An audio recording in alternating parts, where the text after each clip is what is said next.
نحمده ونصلي ونسلم على رسوله الكريم اما بعد فاعوذ بالله من الشيطان الرجيم بسم الله الرحمن الرحيم قال الله تبارك وتعالى في القرآن المجيد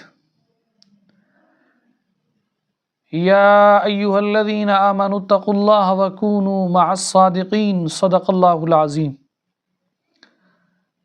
محترم و مکرم و معزز و محتشم سامعین و ناظرین، آج کے درس کے اندر ہماری گفتگو کا عنوان ہے امام کا اقامت سے پہلے کیا مصلی پر بیٹھنا ضروری ہے؟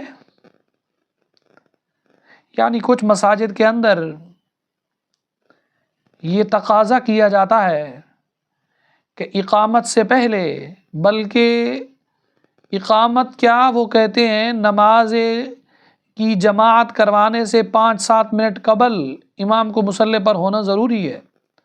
آیا ان کا یہ تقاضا کرنا اور مطالبہ کرنا امام سے کیا درست ہے؟ اور امام کا کیا اقامت سے پہلے مصلی پر بیٹھنا ضروری ہے؟ یاد رکھیے، اقامت کے وقت امام کا مصلی پر موجود ہونا کوئی ضروری نہیں ہے، نہ ہی افضلیت کا کوئی معیار اس سے قائم ہوگا۔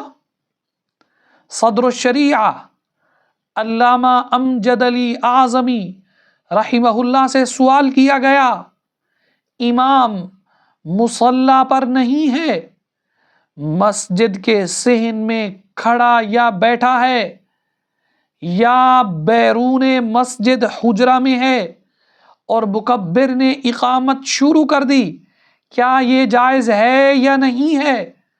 آپ نے جواب میں لکھا، تکبیر شروع کر دینا جائز ہے، اور یہی طریقہ زمانہ رسالت میں تھا کہ حضور اقدس صلی اللہ علیہ وسلم حجرہ میں ہوتے اور حضرت بلال رضی اللہ تعالی عنہ تکبیر کہہ دیا کرتے تھے۔ اقامت کے وقت امام کا مصلی پر ہونا نہ واجب ہے، نہ سنت ہے، نہ مستحب ہے۔ امام مصلی پر ہو یا نہ ہو، یہ دونوں برابر ہیں، لہٰذا خود شریعت پر اپنی جانب سے اضافہ کرنا یہ درست نہیں ہے۔ اقامت سے پہلے امام سے مصلی پر بیٹھنے کا تقاضا یہ بالکل غلط ہے۔ اللہ ہمیں دین کو سمجھنے کی توفیق عطا فرمائے۔